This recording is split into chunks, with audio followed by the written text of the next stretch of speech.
Assalamualaikum warahmatullahi wabarakatuh. Perkenalkan, nama saya Sinta Nurhayati dari kelas 1B dengan NIM 311910100. Di sini saya akan menjelaskan tentang contoh kasus dari rancangan faktorial. Adapun contoh kasusnya, seorang peneliti bermaksud melakukan percobaan faktorial tentang pengaruh pupuk kandang dan pengapuran terhadap ketersediaan P atau fosfor. Menurut metode ekstraksi Bray 2, di tanah masa podzolik merah kuning bekas padang alang-alang dan ditanami kedelai.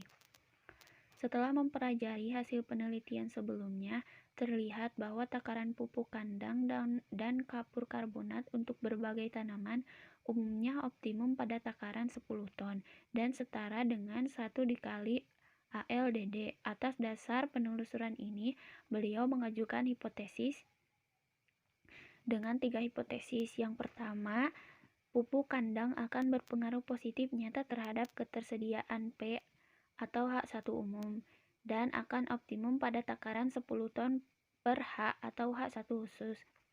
Hipotesis yang kedua, kapur akan berpengaruh positif nyata terhadap konsentrasi P atau H1 umum dan akan optimum pada takaran setara 1 dikali ALDD atau H1 khusus. Dan hipotesis yang ketiga, pupuk kandang dan kapur akan berinteraksi secara nyata atau H1 umum dalam meningkatkan ketersediaan P dan akan optimum pada kombinasi perlakuan 10 ton per H dan setara dengan 1 dikali ALDD atau H1 khusus. Nah, dengan hipotesis H1 dilajukan berdasarkan salah satu kemungkinan hasil uji P yang kemudian dilanjutkan dengan salah satu kemungkinan hasil uji lanjutan atau beda pengaruh tingkat faktor. Hipotesis ini menunjukkan bahwa derajat kepentingan pengaruh utama A, pengaruh utama B, dan pengaruh interaksi AB dalam percobaan sama besar. Atas dasar hasil penelusuran tersebut, beliau merancang kombinasi perlakuan. Ada 2 kombinasi perlakuan. Yang pertama, faktor pupuk kandang sebagai A. A0 sama dengan tanpa pupuk kandang. A1 sebagai 5 ton per H pupuk kandang. A2 sebagai 10 ton per H pupuk kandang. A3 sama dengan 15 ton per H pupuk kandang. Perlakuan yang kedua yaitu faktor kapur sebagai B. BO sama dengan tanpa kapur, B1 sama dengan 0,5 kali ALDD, B2 sama dengan 1 dikali ALDD, B3 sama dengan 1,5 dikali ALDD. Setelah percobaan berlangsung, dilakukan pengambilan sampel tanah secara komposit dari masing-masing petak percobaan untuk diuji di laboratorium kimia atau kesuburan tanah. Dari hasil analisis ketersediaan P ini, didapat tabel 7.6. Data ketersediaan P dalam tanah menurut kelompok dikali kombinasi perlakuan. Nah, di sini terdapat 3 kelompok. Dan perlakuannya ada 4, yaitu A0, A1, A2, dan A3. Dengan faktornya ada 4 perlakuan tiap pupuk, dengan total 16 perlakuan. Sedangkan tab sendiri ini merupakan jumlah data dari 3 kelompok. Sedangkan YB adalah jumlah rata-rata dari 3 kelompok.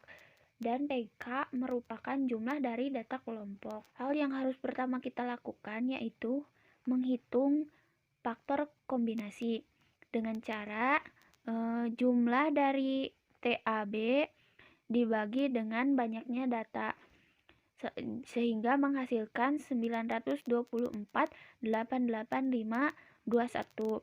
Langkah kedua, kita menentukan JK total.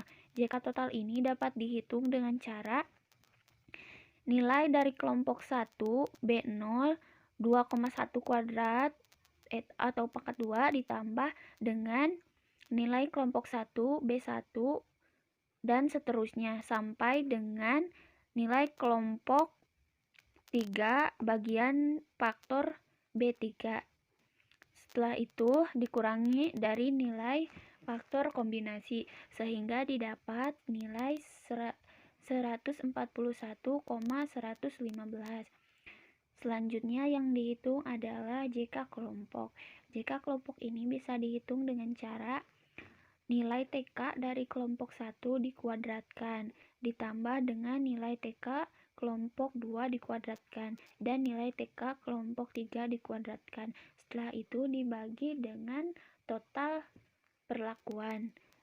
Setelah itu dikurangi jumlah dari PK, sehingga didapat nilai 0,88. Selanjutnya kita menghitung JK kombinasi A-B. Bisa dihitung dengan cara nilai dari TAB tiap kelompok dikuadratkan dan ditambah. Setelah itu dibagi dengan banyak kelompok, yaitu 3, dikurangi nilai dari faktor kombinasi, sehingga didapat nilai 137,331.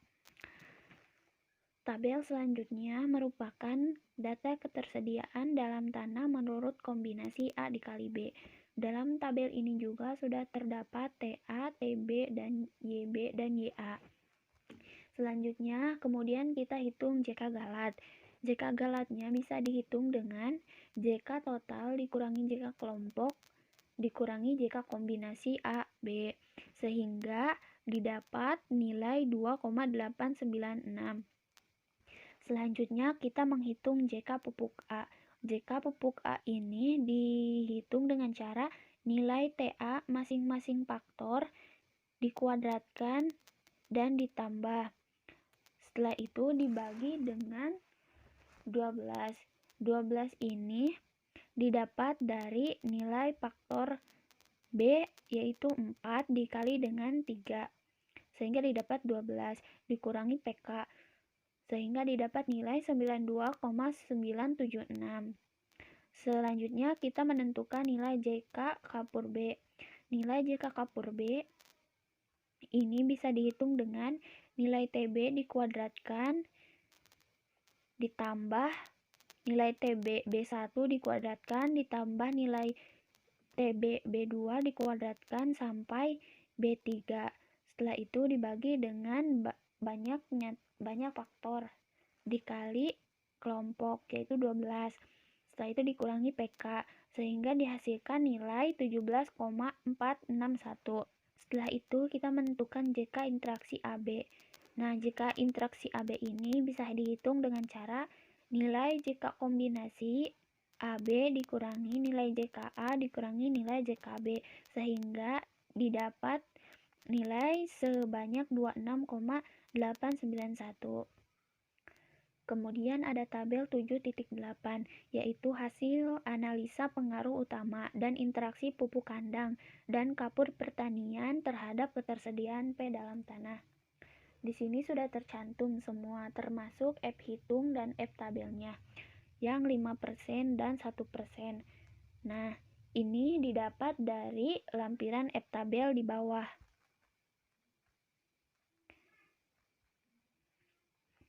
Nah, di sini juga terdapat keterangan di mana bintang 2 menyatakan sangat nyata dan bintang 1 menyatakan nyata. Bintang 2 sendiri ditandai jika F hitung lebih dari F tabel, baik dari 5% atau dari 1%. Sedangkan untuk yang satu bintang bersifat nyata apabila F hitung lebih dari F tabel, tetapi pada taraf uji yang 5% saja. Di sini juga ada kesimpulan hasil uji P. Semua faktor utama dan interaksi pupuk kandang dan kapur berpengaruh sangat nyata terhadap ketersediaan P tanah, sehingga semua hak satu umum diterima pada tarif uji 5 dan 1%. Atas dasar kesimpulan ini, dapat disarankan bahwa pupuk kandang dan kapur dapat diterapkan secara terpisah, salah satu atau cara bersama-sama. Pengaruh lokal kontrol menurut kelompok berpengaruh nyata terhadap peningkatan P. Berarti pengelompokan satuan percobaan ini berhasil memisahkan pengaruh keragaman dalam area percobaan dari galat, sehingga ketelitian, keandalan, dan kebenaran percobaan meningkat. Dengan kakak yang kecil, yaitu 7,08% menunjukkan percobaan mempunyai derajat ketelitian yang tinggi, sehingga uji lanjutannya cukup dengan uji BNJ yang berderajat ketelitian rendah. Sekian presentasi dari saya. Wassalamualaikum warahmatullahi wabarakatuh.